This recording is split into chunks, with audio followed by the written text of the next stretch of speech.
ಖಾಸಗಿ ಬಸ್ನಲ್ಲಿ ಸಿಕ್ಕ ಸುಮಾರು 4 ಲಕ್ಷ ರೂಪಾಯಿ ಮೌಲ್ಯದ ಚಿನ್ನದ ಸರವನ್ನ ನಿರ್ವಾಹಕರೊಬ್ಬರು ವಾರಸುದಾರರಿಗೆ ಹಿಂದಿರುಗಿಸಿ ಪ್ರಾಮಾಣಿಕತೆ ಮೆರೆದಿದ್ದಾರೆ.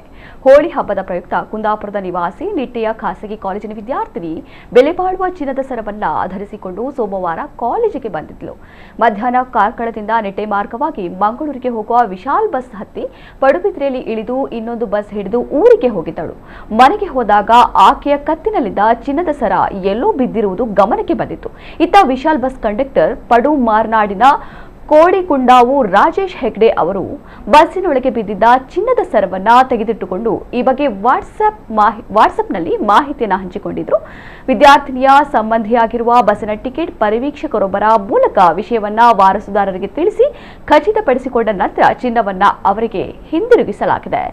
ಬಸ್ ಕಂಡಕ್ಟರ್ನ ಪ್ರಾಮಾಣಿಕತೆಗೆ ಸಾರ್ವಜನಿಕರಿಂದ ಪ್ರಶಂಸೆ ವ್ಯಕ್ತವಾಗಿದೆ. ಕೆಲವು ವರ್ಷಗಳ ಹಿಂದೆ ಇದೇ ಕಂಡಕ್ಟರ್ ತನ್ನ ಊರಿನಲ್ಲಿ ದೊರೆತ ಚಿನ್ನದ ಸರವನ್ನ ಕೂಡ ವಾರಸುದಾರರಿಗೆ ಹಿಂದಿರುಗಿಸಿದ್ದರು.